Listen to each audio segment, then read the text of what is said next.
non bis in idem. No se puede castigar habiendo identidad de supuesto, de hecho y de sujeto, y identidad de bien jurídico a un sujeto por las dos veces por la misma cosa, ¿no? Además, se ve otro principio elemental, que es que se invierte la carga de la prueba, porque ya no es que el Estado o la acusación o el fiscal tenga que demostrar que ese dinero proviene de una organización criminal. No, es el particular el que tiene que decir, oiga, no, mire, sí, yo tengo este delito aquí, pero como no puedo justificar de qué es, pues bueno, usted me dice que es de delito, pues es que mire, es que no tengo la factura. Nada, es de delito, ¿no? Pues de delito. Ah, no, es que yo soy, bueno, puede ser un miembro de una organización criminal que tenga bienes que no provengan del ejercicio de la organización criminal. Pues bien, lo que se ha hecho ha sido, en primer lugar, repito eso, ampliar el número de equipos y de conductas delictivas, y en segundo lugar, se ha hecho otra cosa.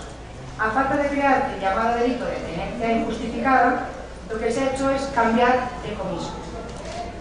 El comiso, a veces ustedes lo llaman de comiso, y dicen, bueno, de esto podemos hablar luego si quieren, a ver lo que me dura la voz. Entonces se amplía, ustedes no han hecho esto, por ejemplo, esto es un error nuestro. Nosotros hemos ampliado hasta el infinito, hasta el infinito.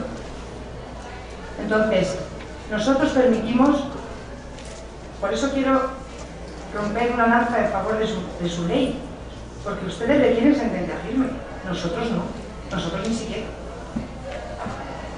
A nosotros nos basta una mera presunción para meternos en el patrimonio de una persona, violando su derecho a la intimidad y saltándonos no sé cuántos principios penales que habría que preservar si no queremos caer en un derecho penal enemigo, que bueno, a lo mejor podemos caer, todo es discutirlo, pero bueno, en principio lo que nos dicen o lo que nos enseñan en la facultad es que no deberíamos. Entre otras cosas, para eso están los servicios secretos, ¿no? Bien, repito, a falta de una tenencia injustificada se cambia el comiso, se amplía hasta el infinito. Y lo que sucede es que tampoco se consigue, han estado hablando de individualizar los casos. Es evidente que la norma tiene una vocación generalista y la particularización lleva muchas veces a situaciones tan injustas, igualmente injustas, que la vocación generalista. No creamos que una es mejor que la otra, no. Entonces lo que se hace es aumentar el comiso hasta el infinito. Ahora bien, ¿eso satisface? No. ¿Por qué? Porque si hay un delincuente, imagínense, una persona que es estafador de obras de arte, que roba obras de arte, que roba los cuadros de Diego Rivera, o los cuadros de Goya, o los cuadros de quien sea, y todo su patrimonio proviene del delito, esa persona no pertenece a una organización criminal y por lo tanto declarará impuestos como cualquier ciudadano más, pero no se le podrá practicar un comiso, no, ahí no. Mientras que el que sí que pertenece a arma armada, a delincuencia organizada, a ese se le podrá decomisar todo, a pesar de que tenga bienes que sí procedan de hechos lícitos a lo mejor y que no pueda justificar de ninguna manera. Y no hablemos ya, porque esto ya sería meternos en problemas mucho mayores. Imaginémonos que una persona que pertenece a una organización criminal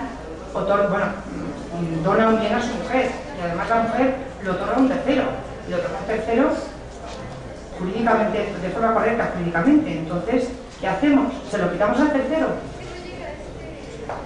Los problemas son muchos. Bien, por último, otra cosa que nos tenemos que echar en cara a los españoles, pero de esto puede ser que hable el profesor Quintero, que es un experto en la materia. La figura de la respetación de nuestro artículo 122 del Código Civil, pero no voy a entrar en eso. Yo quiero pensar que en 2008 se tomó una decisión valiente. Se enfrentó México al problema del dinero, al problema del dinero que proviene del crimen, con el loable objeto de evitar el crimen. Porque ya es evidente, esto lo hemos dicho mil veces, que la causa no es el dinero, perdón, la causa no es el crimen y la consecuencia del dinero, la causa es el dinero y luego va el crimen. Se reforma el artículo 22 de la Constitución, que habla de la prohibición de expropiación de bienes, y se introduce una nueva categoría, otra excepción, ni más ni menos. He estado leyendo a excelentes penalistas mexicanos, excelentes. Tengo aquí, tengo muchísimos, la verdad es que no he tenido tiempo, porque este artículo, ni más ni menos que son 150 hojas. y se nombra a la maestra María Luisa Quintero, que es una defensora de esta ley. Y como hablaba ahora con el maestro, me decía, bueno, es verdad que todo es mejorable, evidentemente todo es mejorable, y nosotros también tenemos que mejorar en Europa la ley, pero es un primer gran paso, es un primer gran paso, y es el único posible. Bueno, pues dicho todo esto, en el fondo siempre es el mismo problema. Es un problema que existe siempre, que ha existido y que existirá. El delicadísimo equilibrio que existe entre garantismo penal, entre los derechos que se tienen que reconocer también al delincuente, porque también los tiene. Porque si no, a lo mejor un día nos equivocamos y no es un delincuente. Y caemos en un peligroso ejercicio del derecho que puede acabar en cualquier cosa, como ha acabado históricamente en muchas cosas. Repito, garantismo frente a protección penal. Es evidente que el ciudadano se siente desprotegido. Eso hay que arreglarlo. Absolutamente de acuerdo. Pero es evidente que el delincuente tiene derecho a todas las garantías también.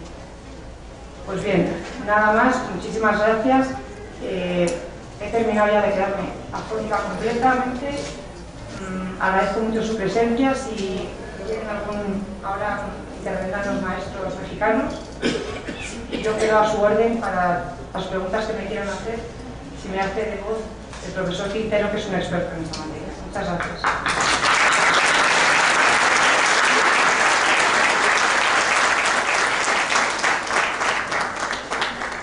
Muchas gracias, muy amable doctora. Voy a leer algunos datos curriculares que no se necesitan, puesto que el maestro Luis Porte Petit Moreno tiene una historia que va de la mano con nuestra Facultad de Derecho. Lo precisé al inicio de que es hijo de nuestro padre académico, sin duda nuestro más ilustre penalista, no solo desde mi particular criterio, sino un reconocimiento universal. En 1966 tuve el privilegio de estar todo ese año en Argentina con don Luis Jiménez de Azúa. Y cuando se refería al maestro Porte Petit, sin duda lo hacía con reverencia. Lo señaló y me quedó muy grabado como uno de los grandes del derecho penal en el mundo. Hablar de la dogmática jurídica que en aquel entonces tenía, pues, de alguna manera, un principio de novedad y que ahora ya es cotidiana hablar de ella. El maestro don Luis Jiménez de Azúa, al referirse a don Celestino, me hacía notar cómo él logró, precisamente en su dogmática jurídico-penal, que es una obra esencial, precisar conceptos que el mismo Jiménez de Azúa había dejado inconclusos y que él se alimentaba en mucho con lo que decía Porte Petit. En los constantes viajes del destacado maestro español y que fue presidente de la República Española en el exilio y que encontraba en México un lugar excelente para permanecer, jamás en sus múltiples viajes dejó de entrevistarse con el maestro Porte Petit. Mantuvieron una hermandad que hoy mismo me siento orgulloso en comentárselas, porque fue altamente productiva para la Academia Mexicana.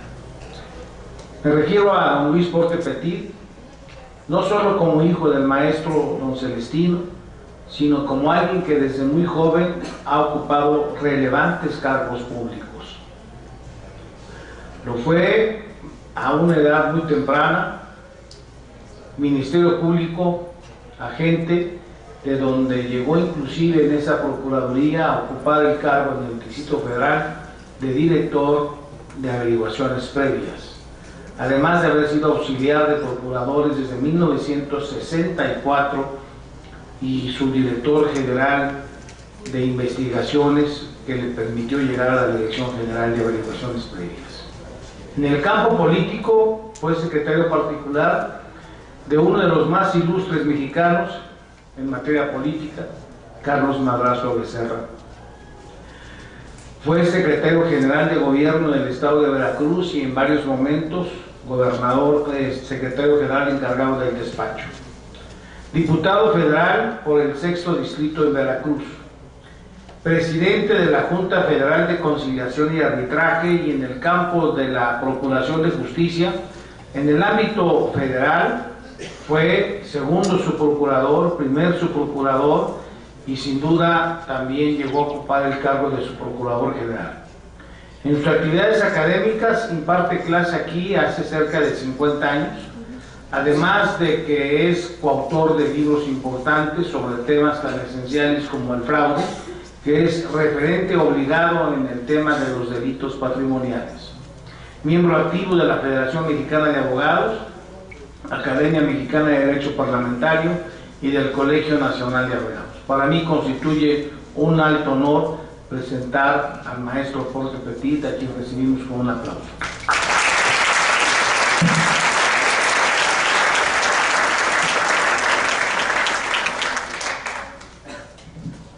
Como dice la maestra inicial, que nos hizo favor de tomar la palabra, es un hombre que hace justicia, pero más que eso me quiere con el corazón.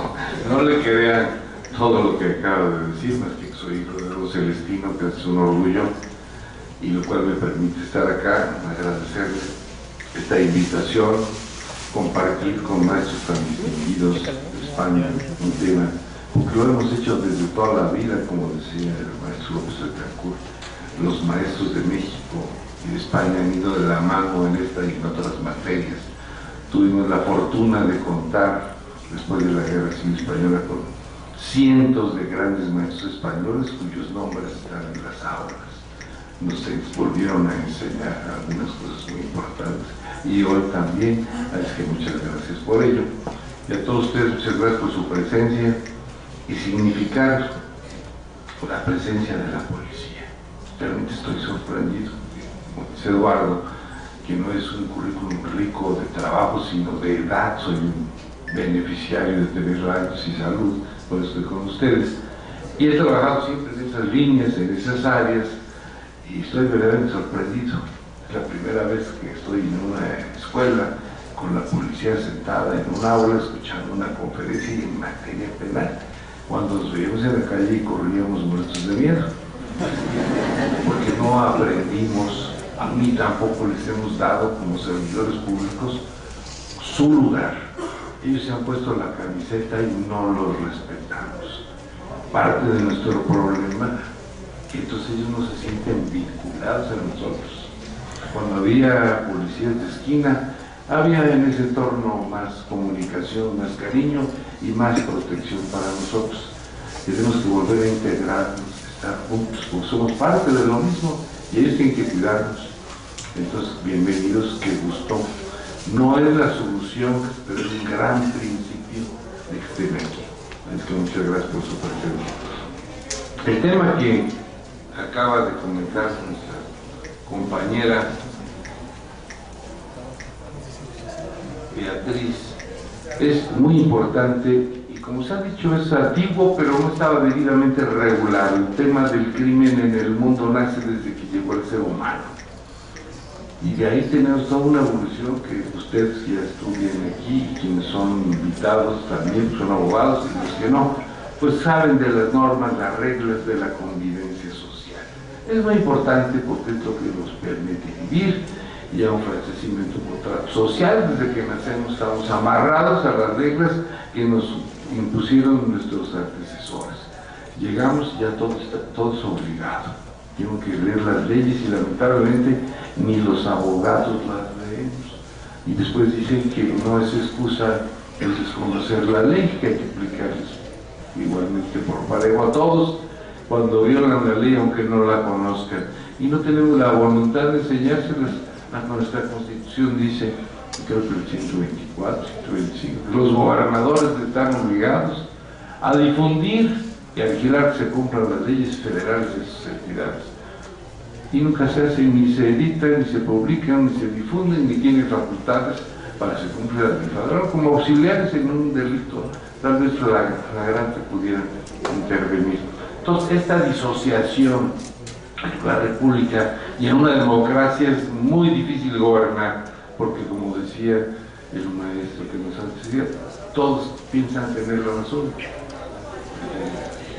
El de Costa Rica dice que se haga como aquí en Costa Rica.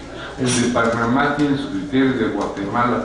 Y si vamos a la unificación, uniformidad o códigos tipos de la República Mexicana en 32 entidades, pues vamos a tener el mismo problema.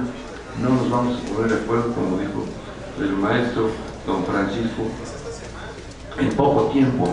Sería imposible verdaderamente. Pero eso no quiere decir que sea lo ideal. Una cosa es lo ideal y otra cosa es lo que hacemos y lo que sucede todos los días. Y para combatir al crimen tenemos que organizarnos y ponernos de acuerdo. En principio, ciudadanos y autoridades. Y las autoridades en función de la normatividad, de la forma de ejercer y de aplicar la ley. Entonces, valdría la pena que hubiera una unificación, una uniformidad, o que tuviéramos un modelo tipo para seguirlo, para no meternos en problemas de orden gramatical. Vemos la estructura política de la nación mexicana, es una república soberana, con entidades también soberanas, libres y soberanas. Estado de Veracruz, libre y soberano, y así de San Luis Potosí, de Querétaro. Tiene su Congreso, tiene sus diputados, que eligieron los pobladores nada más de ahí, para legislar nada más ahí en ese estado, no en los demás. Y el de la federal, tenemos en la Constitución materia que autoriza al Congreso Federal a legislar en ciertas ramas de la actividad social, de la actividad humana, económica, y los estados están reservados, las que no están para la federación. Entonces hay limitaciones, como decía la maestra, de que nos impiden tal vez darles a ustedes la posibilidad de que tuviéramos un código único de toda la nación. No, Dios creó el universo en la desigualdad, todos somos desiguales, el universo y los planetas y los cometas, y aspiramos siempre a la igualdad, y nunca vamos a ser iguales. Ojalá fuéramos iguales por lo menos en las oportunidades, en la lucha social de los pueblos, de los partidos y de las revoluciones. Y esto nos ha llevado a modificar toda la legislación constantemente del mundo de la constitucional, la penal, la civil, la mercantil, y hemos evolucionado y ahora tenemos ya estas instituciones que ustedes conocen y que a veces no caminan bien, servicios son ineficientes, hay una impunidad terrible, están dispersas, no tienen un mando único, así no camina. Todos los días estamos inventando algo, y entre más fracasamos en el ejercicio de la función, más inventamos. Hay que justificarnos legislando, porque pensamos que con eso ya engañamos a la población. Sale un decreto y dice, a partir de mañana ya aumentamos la pena 50 años y el país va a cambiar y se va a reducir. No, al día siguiente crece. Eso ya no sirve ni para un espantapájaros, no espanta a nadie. Entonces, lo importante es que hagamos bien las cosas, aunque la pena sea 30 años. Pero que en lugar de 1000 casos y solamente logremos detener a uno, tengamos de 1000 casos con una ley de 30 años, no de 50, detener a 500 y encerrarlos los 30 años, la mitad. Creemos que esas fantasías de que aumentaron la penalidad vamos a resolver los problemas de la nación, unificando la política vamos a resolver la nación. No, son salidas políticas, porque el pueblo quiere respuestas, quiere posibilidades, y a veces son buenas, Lo importante es que se cumpla, que se haga. Si cuando uno toma posiciones, protesto cumplir y hacer cumplir la Constitución, la ley y todo lo que emane de ellas, todo lo hacemos. ¿Y qué pasa? Ustedes saben que aquí hay arbitrariedades en este país por parte de autoridades y tenemos un juicio de amparo. Promovemos el amparo, nos conceden, nos arman, generalmente se nos repone o se nos preserva y ya no hay problema.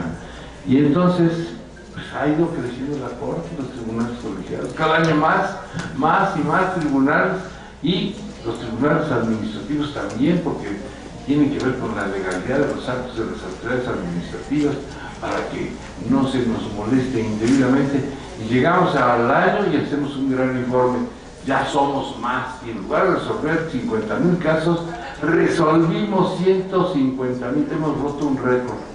Bueno, como autoridad defensora de los derechos humanos, de las garantías, qué gusto que haya una institución que nos pueda defender, pero como Estado mexicano, qué vergüenza que estemos celebrando que la autoridad cometió 150,000 arbitrariedades, igual 50, debería darnos vergüenza, deberíamos decir, este año bajamos y hubo menos, quiere decir que el Estado está respetando el Estado de Derecho, y entonces festejaremos que ya no vamos a tener tribunales federales ni tribunales federales. ¿Por qué? Porque vivimos un auténtico Estado de Derecho y una autoridad pegada a la legalidad.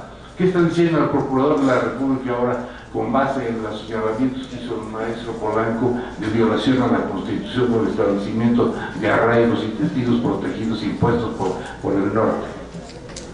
Porque ya quieren llegar, pues quieren que la ley sea igual que ellos.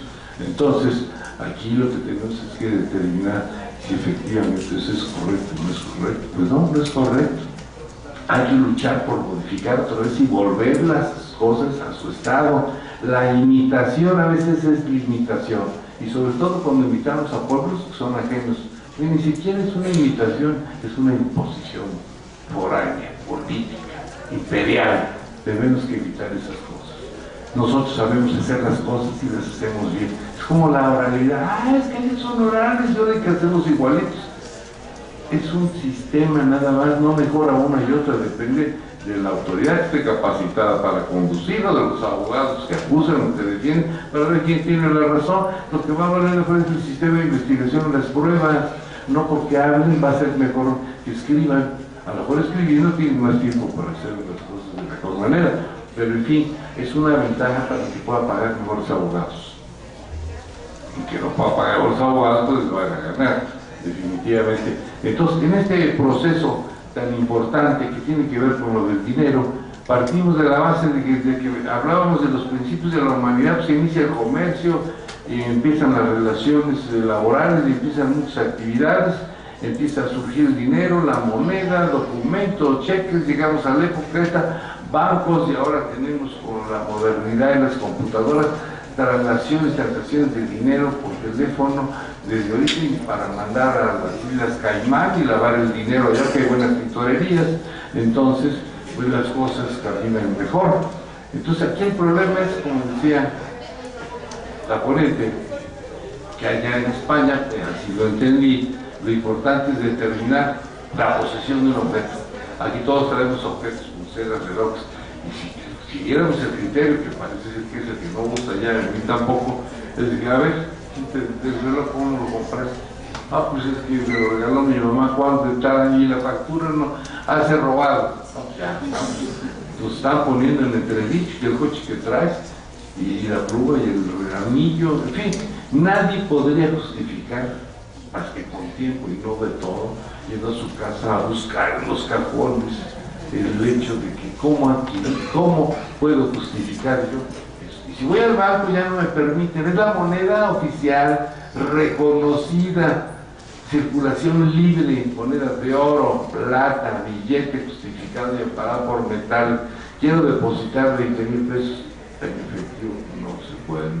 Le vamos a cobrar un 2% porque sospechamos de que quién sabe dónde lo trajo. Y ya se la pasamos por buena, pero paga. ¿Cómo? Pero si es la moneda oficial. No. Si usted trae documentos y cheques de otro banco o de cualquier empresa, le recibimos 10 millones, 100 millones, 200 millones. Pero usted trae más de 15,000 pesos en efectivo, pues imagínese todo en este país que la mitad de la economía es informal. Usted llega en la calle, en los negocios chiquitos y en el estacionamiento, y circula, y si se va usted a la central de abastos, con todo respeto para la mujer, sáquenme aquí el señor, que hay esconde billetes, pero en cantidades, y se lo prestan al día, y los intereses son del 10% diarios, a la palabra, no firma nada. Millones se manejan en las centrales de abastos, ¿verdad? Y de ahí no pueden hacer nada. Y ustedes que lo están haciendo van al banco con 15,000 de efectivo y casi los van a encerrar. Entonces, no podemos tratar de controlar la comisión de delitos terribles a través del lavado del dinero. Podemos evitar el financiamiento, la reproducción de ellos y de sus acciones, porque ya tienen más dinero. Lo que tenemos que ir es a las causas de los delitos. No queremos entrarle nunca, que es cultural, social, económico, y es más lento, obviamente, y entonces políticamente no luce. Yo quiero cifras. No, hay que cambiar el país en 50 años. Hay que empezar en los principios y en los valores personales de cada quien para poder cambiar la nación. Si no, no vamos a cambiar nada. Y de ahí vamos. Entonces llegamos con una policía, cambio, mando único. Bueno, qué bueno que se esté preparando. Pero aún así la maestra decía de que aunque se unifiquen las policías, no es una solución porque se necesita una especialización. ¿De dónde viene él? ¿A dónde va a pasar? ¿Tiene la capacidad para la investigación de delitos fuertes, serios, severos? No, bueno, ya que lo tenga, lo cambias de área. Entonces yo creo que lo importante es el mando único, porque permite que se eviten los enfrentamientos entre policías, como ha sucedido aquí. Como cada quien tiene intereses, cada quien defiende un territorio, y entonces chocan entre ellos, pero no por defendernos a nosotros, están defendiendo otros intereses. Y si ahí el mando único es nada más para una banda, pues entonces va a haber un control, no va a haber delincuencia contra... pero el control va a ser peor, va a ser un imperio del mal. Entonces no es una tarea muy fácil. Y ahora, ¿vamos a quitar los policías a los municipios? Bueno, el presidente municipal, ¿cómo va a multar a un señor que está escandalizado en la calle? ¿Cómo lo va a detener? Que está haciendo alguna necesidad fisiológica, que se emborrachó, que se quedó tirado, que está insultando a otro, en fin. No, la policía municipal debe tener un policía a la orden. El presidente municipal tiene que tener policía a la orden. Le avisan de que en la esquina está un problema y manda a policía municipal. No es por un delito, si ahí determina que es un delito, ya lo pasa al Ministerio Público y a la Policía Judicial. La Policía Judicial sí puede tener un mando único en el Estado total, y debe ser así, y con especializaciones, pero mando único para que haya orden. Pero municipal, bueno, si no les gusta el nombre de policía, que le pongan inspector. Entonces hay un inspector de reglamentos en la calle vigilando, porque son reglamentos de policía y buen gobierno. Entonces, cuidado con el orden de las cosas, porque no son soluciones, pero llegan muchas ideas de gente que quiere quedar bien. Bueno, es que esta es la solución en África, bueno, en la India, en Japón, o en Estados Unidos fundamentalmente, hay que seguir el modelo americano. No, pero ellos tienen más divisiones de policía que nadie, hasta trans. ¿Verdad, señor maestro?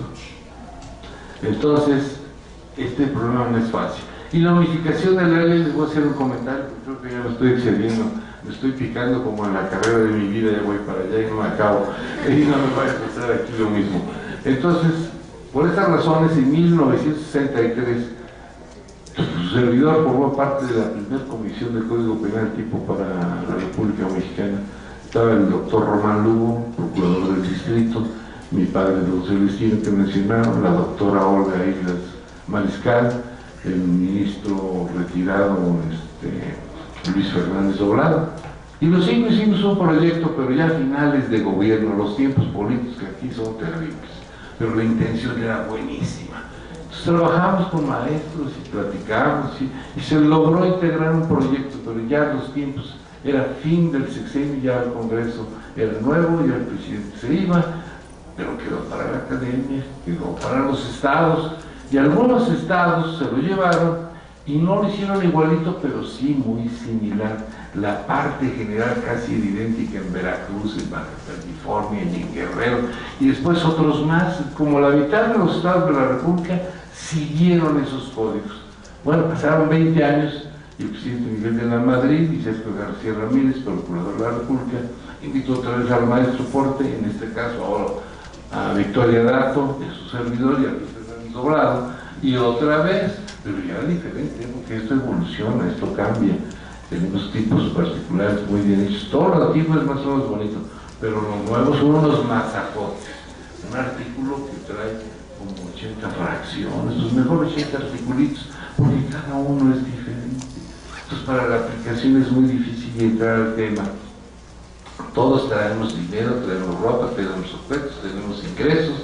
Bueno, también el problema fiscal está muy vinculado. Si vamos a hablar de una reforma fiscal integral, Hay que ligarla un poco a la cosa del dinero, porque tenemos una ley especial para el lavado de dinero donde todo está dirigido a la Secretaría de Hacienda.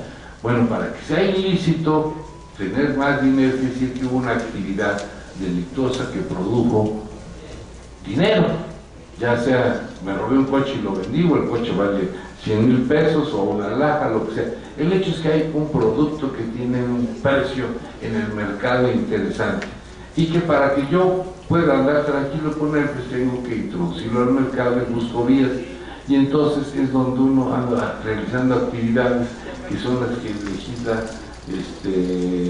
la ley de lavado en México, que son algunas actividades ilegales o criminales que ese dinero, para limpiarlo o reinvertirlo, usan caminos diversos y se organizan. Entonces habla si solo los particulares o las organizaciones. La ley nos habla de también personas físicas. Yo debe ser un tipo más bien encaminado por el momento, hasta que cuaje perfectamente bien, a las organizaciones. Si no, todos podemos ser ahorita delincuentes por lavado de dinero, y a lo mejor muchos no podemos demostrar la licitud de esto. ¿Dónde? ¿Quién? ¿A qué horas? ¿Cuándo? Ni guardamos papeles. Llegamos ahorita a un restaurante, pagamos. ¿Quiere usted factura? No, yo no deduzco, a mí no me dé factura, paga usted el IVA. El señor no lo reporta porque no le conviene tener muchas rentas, paga menos, empezó la renta, y el dinero que yo le pagué para el Estado se lo roba. No solo deja de pagar el ISR, sino que lo que yo di para el Estado tienen que tener, no, ¿y quién va a saberlo? Nadie. Por eso deben de aumentar el IVA ahora en medicina y anexo, porque más de lo que se cobra ahora se cobraría más si todos los buenos ciudadanos vigiláramos. ¿Cómo? Factura, claro. Llego con un profesional que son supuestamente los más educados y serios, termina la consulta. ¿Quiere usted recibo con IVA o sin IVA? El propio profesional me está invitando a evadir el impuesto como cinismo. Es una cultura mexicana. ¿Quieres recibo o no quieres? ¿Quieres pagar o no quieres pagar? Eso es tu problema, ¿eh? Pero tú estás obligado. Es lo que tiene que hacer Hacienda, en lugar de andar espantándonos con los alimentos y las medicinas, es darnos la oportunidad que en todos lados, como obligación, nos den un recibo. Y así es de rápido, si no, no quiere uno. Se me tengo que ir entre 15 minutos de su factura. No, automáticamente. En el momento que yo pago, así como pago, pues tú me dices, aquí está tu recibito, 30 segundos.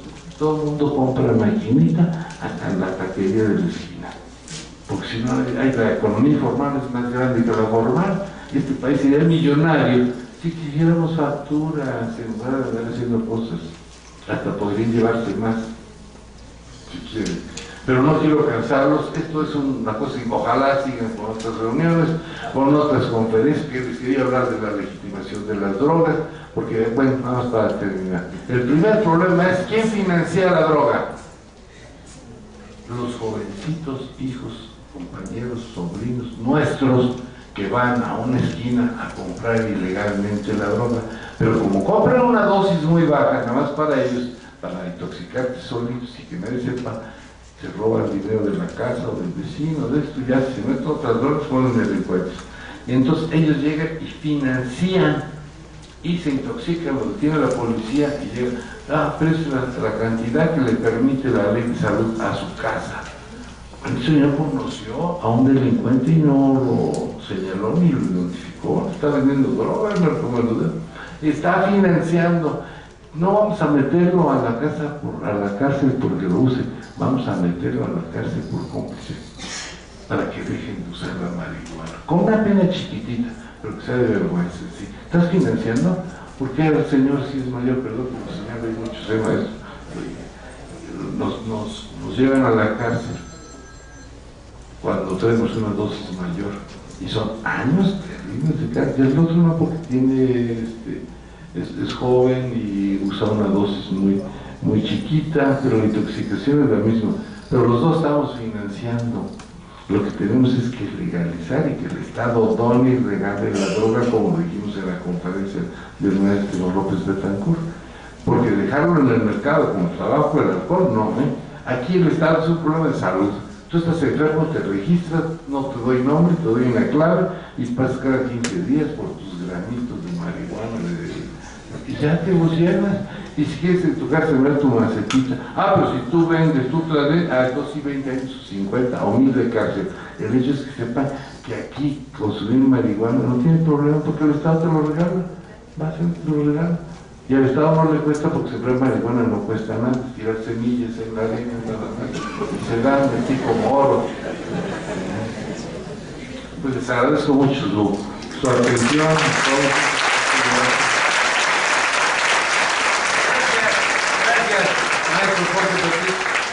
Voy a pedirles que las preguntas, si son tan amables, en las hojas que les están enviando, que están siendo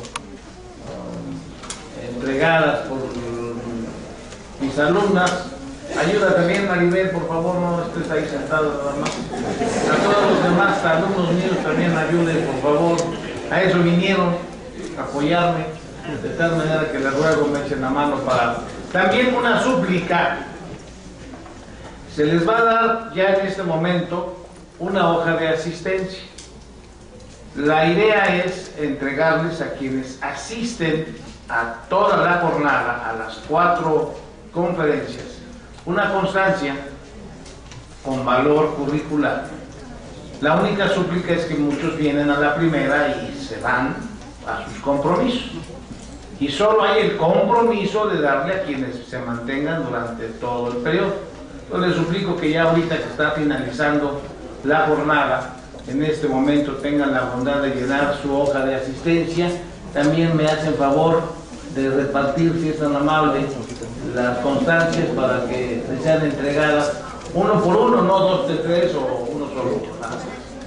Bien, vamos a escuchar al doctor Carlos Barragán y Salvatierra, pero quiero hacer un comentario que tal vez sea importante en función de lo que gentilmente señaló el doctor Jesús Rodríguez Almeida cuando intervino, secretario de Seguridad Pública del Distrito Federal. Él se refirió a un episodio de los tantos que he tenido en mi vida, en donde comparecí ante jueces llamados en aquel entonces, como bien lo señaló, de justicia de paz. En uno de mis tantos capítulos, insisto, sufrí una persecución perversa, cobarde, de parte precisamente de un secretario de Seguridad Pública, de cuyo nombre no me quiero acordar, porque solo mencionarle me provoca incomodidad, porque fue un cobarde, porque se aprovechó del cargo público y sin duda 27, con la complicidad de pícaros sinvergüenzas, 27 órdenes de aprehensión por el delito de difamación. Histórico. Ello implicaba alrededor de 72 años de cárcel acumulados. Evidentemente todo ello motivó que tuviera que actuar de manera desesperada, inclusive en el extranjero, donde el propio presidente de la República durante 2 ocasiones, una en París y otra en Bélgica, en La Haya, me vi obligado a reclamarle la conducta cobarde que originó la caída de este personaje y que me siento orgulloso de haber sido causante de la misma, porque esos tipos de verdad no merecen ninguna consideración. Y cuando el maestro Jesús Rodríguez Almeida actuó como procurador, fue muy interesante, porque coloqué a ese sinvergüenza funcionario durante 24 horas en un histórico, y además esto es lo que más me hace sentir orgulloso, interrogatorio. Dice mi esposa que él estaba feliz, porque al parecer este sujeto de malas mañas está enamorado de mí. Y según se afirma, no descansará hasta no ver mis zapatitos abajo de su cama. Algo que no va a lograr. Al margen de ello, ahí fue donde yo conocí en su primera experiencia como agente del Ministerio Público al doctor Jesús Rodríguez Almeida, y lo recuerda quien ahora ya ha sido Procurador de Justicia y Secretario de Seguridad Pública. Pero aquí también interviene en este acto el doctor Barragán y Salvatierra. Mi apoyo fueron los maestros, mis colegas en esta facultad. Se creó un comité de respaldo que fue para mí fundamental, en donde participaron destacadísimos maestros, muchos aquí están, a quienes nunca dejaré de agradecerles su apoyo. Fue verdaderamente impactante en manifestaciones públicas como recibí respaldo, en conferencias que aquí se dieron, pero yo quiero destacar muy especialmente la de Carlos Barragán Salvatierra, que se convirtió en mi defensor y me apoyó de manera indudable, y que yo por ello públicamente le quiero ratificar que seré siempre un deudor de Carlos, un hombre de una calidad intachable y de una verticalidad digna de aplauso. Pero por si fuera poco eso, es uno de los más destacados autores del ámbito procesal penal. Una de mis obras, y lo digo sin duda alguna en el prólogo, se sustenta en sus planteamientos. Me ha servido de base y en ello también me hace sentir orgulloso. Mantengo pues con el doctor Barragán esa histórica relación que me ha hecho, insisto en la palabra que es la correcta, su deudor perenne. Él es el director actualmente del Seminario de Derecho Penal de la Facultad de Derecho, un maestro de carrera, de una gran calidad en el campo del ámbito forense, y por supuesto ha tenido también actividades en el ámbito jurídico como secretario de lo que lo ha sido como primer secretario jurídico de esta facultad y director del bufete jurídico gratuito de esta institución. Yo recibo con un particular afecto e insisto con un especial agradecimiento al doctor Carlos Ernesto Barragán Salvatierra, a quien también les ruego a ustedes lo recibamos con un aplauso.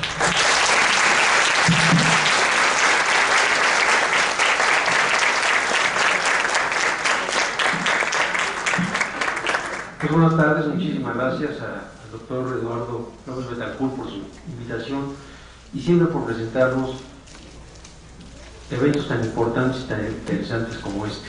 Siempre nos ha acostumbrado a traer personajes muy importantes, como es el caso del doctor Escudero, y todo el grupo de maestros que nos están haciendo el favor de venir y mostrarnos y enseñarnos muchas cosas que nos interesa.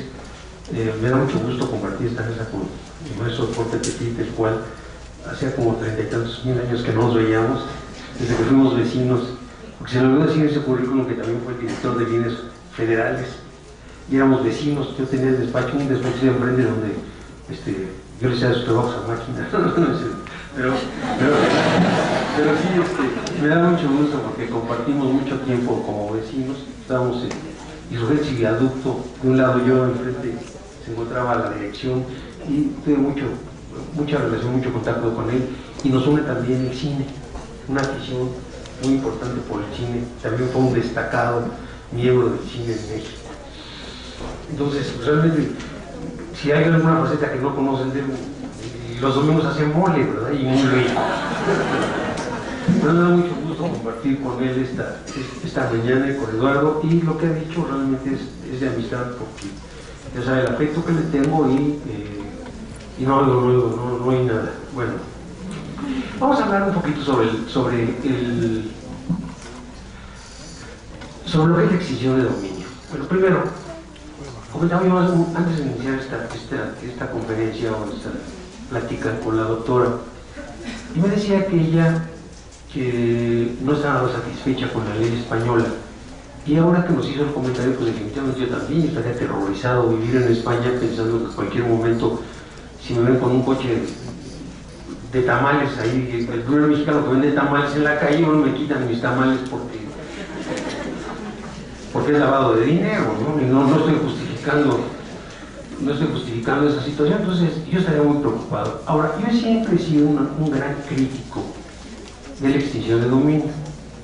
Efectivamente, la doctora María Luisa, argentina ella, brillante, avecindada en México desde hace muchos años, amiga mía y compañera mía del Instituto Nacional de Ciencias Penales, donde es un baluarte ella, ha escrito mucho y hemos tenido la oportunidad de estar en diferentes foros sobre la extinción.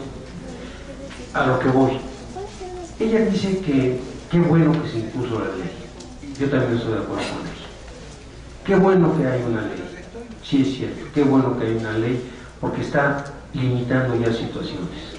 Ahora, para mí, qué malo que saquemos una ley mala, tanto la federal como la del Distrito Federal, que no está funcionando, que ha sido un fracaso en materia federal y que ha sido un fracaso en el Distrito Federal por los excesos y abusos respecto a la extinción de dominio. Un ejemplo claro, pero primer error, la ley de extinción de dominio federal y del Distrito Federal la hacen penalistas, cuando la ley es civil. Primer error. Después, hay una reforma en 2008 donde desaparece el cuerpo del delito, la ley es posterior al 2008 y nos hablan del cuerpo del delito. Se olvidó que ya no existía, que ya había una reforma. Pero además nos dan muchas posibilidades de defensa, como son recursos, sin fin, juicios de amparo. Y si bien la ley es perfectible, yo creo que en este momento ha fallado y han tenido miedo de modificarla. Como consecuencia, si nosotros vemos en 3 o 4 años, 4 años de esta ley en materia federal, se han dado 4 asuntos de los cuales se han perdido 3 y el otro está intermedio. Entonces, ¿qué sucede? Que no está funcionando. Pero vamos más allá. ¿Por qué no está funcionando tan bien? Primero, el Ministerio Público de la Federación Penal, en el momento que inicia una averiguación previa, tiene que tomar en cuenta la acción penal, pero también la acción civil.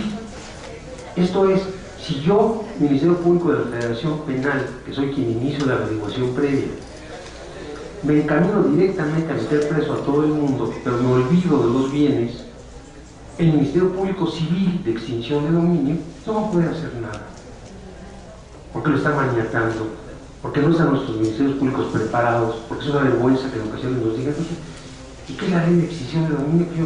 Es más, mejor ni me diga, porque prefiero seguir trabajando igual aunque no funcione. ¿Para qué me complico mi existencia, no? Entonces, muchas veces nos dicen, el tipo penal de extinción, no es un tipo penal, es una ley civil. ¿Quién la maneja? Un Ministerio Público Civil. ¿Ante quién se lleva? Ante un juez penal, ante un juez civil. ¿Quién resuelve? El juez civil. Pero, ¿quién le va a dar los antecedentes? El Ministerio Público Federal Penal, que va a ejercitar la acción penal, pero le va a dar la posibilidad del ejercicio de la acción civil. Entonces, si esto no se da, no se conjuga, pues va a fracasar. Comentaba también la maestra Escudero respecto a la carga de la prueba. La historia de la carga de la prueba. No funciona nuestro sistema. Todas las personas que son encarceladas por lavado de dinero quedan en libertad. ¿Por qué? Porque no se puede acreditar el tipo. ¿Y qué sucede entonces? Que la Corte salva a la Procuraduría y le dice a la Corte: no obstante que la carga de la prueba quede en el Ministerio Público, respecto a la extinción de dominio, queda a cargo del inculpado. O sea, me revierten la carga de la prueba. Y estamos violando las reformas del 2008 constitucionales, donde dice que la carga de la prueba del Ministerio Público, sí, pero el lavado de dinero no. O sea, yo soy el que tengo que demostrarlo, porque puede darse indicios, y con los indicios es suficiente para que se me dicte una sentencia condenatoria, aunque no haya elementos. ¿Por qué? Porque yo soy el que tengo que acreditar. El Ministerio Público ya no. ¿Qué sucedía? Que cuando el Ministerio Público investigaba, nunca resolvían y nunca llegaban a nada. Y fue otro gran fracaso. Entonces tuvo que salir la Corte a resolverles el grave problema que tenía. Hace poco acaba de salir la ley de lavado de dinero, donde a todos nos vuelven policías. O sea, somos los policías de Hacienda que vamos a resolver los problemas que el gobierno no puede cumplir. ¿Y a quién están afectando más? Al particular. No están afectando al delincuente. Nos están afectando a nosotros que estamos llevando un sistema que yo llevo mis dólares al banco, que yo quiero salir de viaje y puedo sacar mis dólares y me están controlando mi dinero. O de una cevichería que cobra en efectivo y que tiene que llevar el dinero al banco y bueno, ¿cómo lo justificas? Si es un impuesto en la calle, como decía el maestro Portepetit. Entonces, esa ley para mí no es la solución y no está resolviendo los problemas que se pretenden. Por el contrario, nos están asfixiando nuevamente a los que sí pagamos o tratamos de pagar impuestos. Y están dejando fuera al que no paga impuestos, pero especialmente al delincuente. Ahora, estamos viendo las redes de lavado de dinero. Estamos viendo un banco español que lava dinero en México, el de México lava dinero en España, lava dinero con Alemania, total que es un lavadero de dinero y no pasa absolutamente nada. Y Santander no tiene ningún problema porque ya es mexicano, medio español, pero en España está tronado, pero en México subsiste, pero todo el dinero está en México. Total, es un enredo del Santander donde ha habido ciertas acusaciones y serias acusaciones. ¿Y qué ha pasado? Nada. ¿Y qué va a pasar? Nada. Y entonces estamos en una encrucijada y en un camino muy complicado respecto al lavado de dinero. Yo creo y propongo, primero, se debe analizar cuidadosamente las dos leyes de extinción de dominio, tanto la federal como la del Distrito Federal, para volverlas viables. Modificar esa ley de lavado de dinero, donde nos ha causado perjuicio a nosotros, donde yo no tengo por qué estarle cuidando su dinero a Hacienda, porque yo no tengo que estarle cuidando si un señor paga o no paga, y hacerme responsable de una situación así.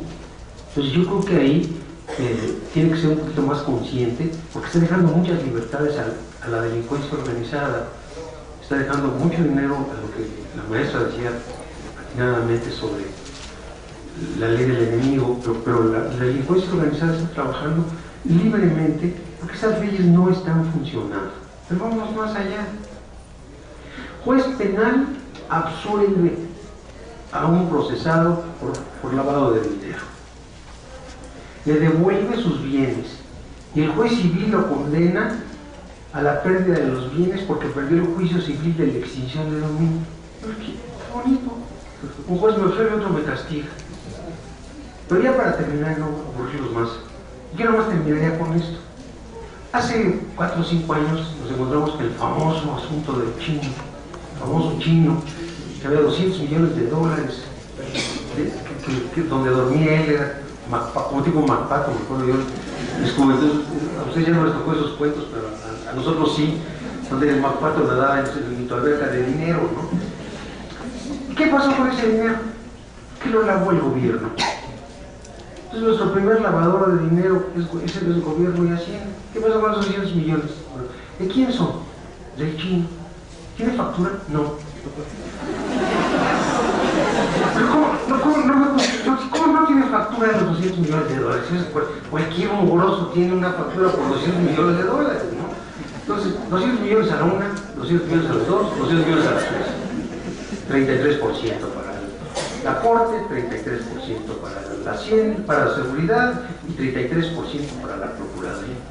Y todo el mundo feliz, y tenemos nuestros principales lavadores de gobierno, que es la propia Procuraduría. Felicidades. Pues muchísimas gracias y gracias.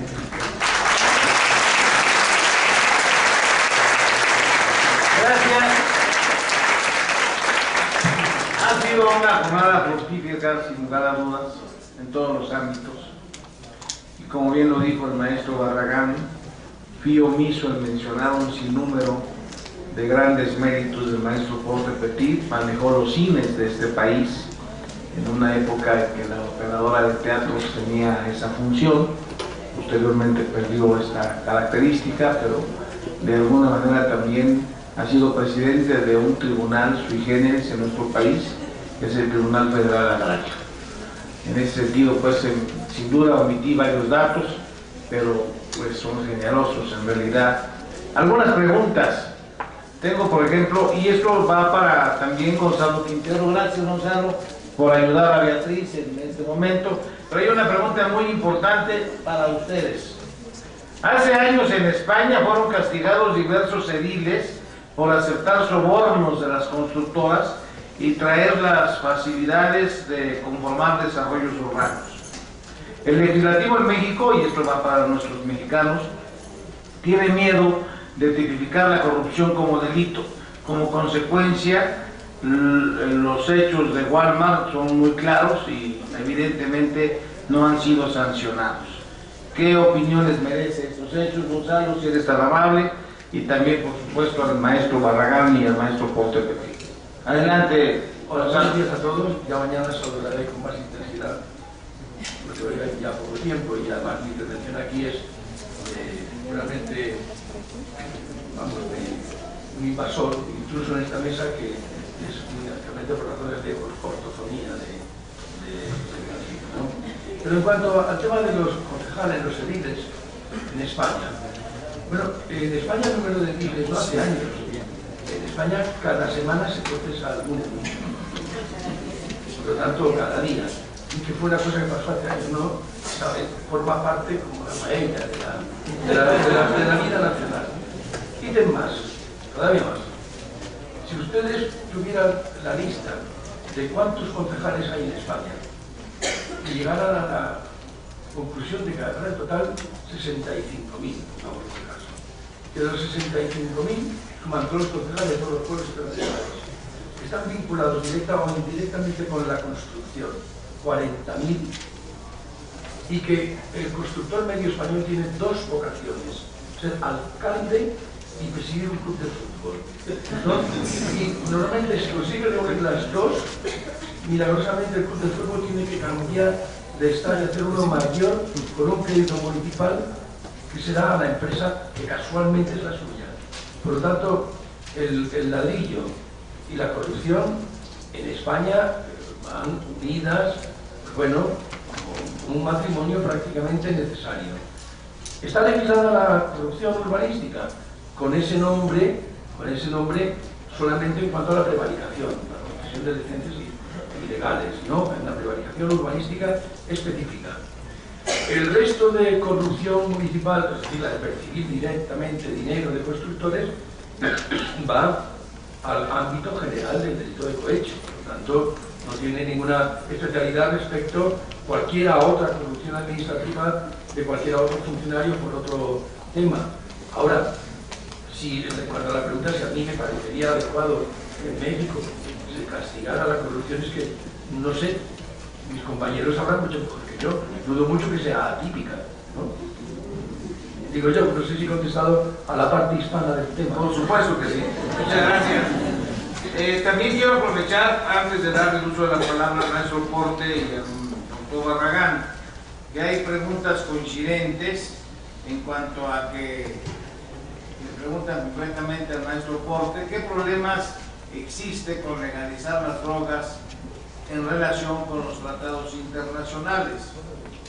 También otra pregunta es que si al legalizar el consumo de las drogas contribuiría a aumentar la recaudación de impuestos, ¿serían estos suficientes para atender consecuencias sociales importantes? En fin, el maestro Porte, le doy uso de la palabra, y luego al doctor Barragán. Por favor. Hace tiempo ha habido ya una corriente para la legalización de algunas drogas suaves como la marihuana, no para otras, así es que el tema sería de que como país soberano nuestro Congreso legislara, como ya lo ha hecho algún otro país, Holanda o algunos cantones o distritos, no sé cómo se llaman en Estados Unidos, ya estados, ya están legalizando la droga, pero son mecanismos diferentes. Una cosa es la autorización y otra cosa es si entra al mercado común o el Estado participa como tratándose de un problema de salud y a través de sus órganos hace las dotaciones necesarias e indispensables.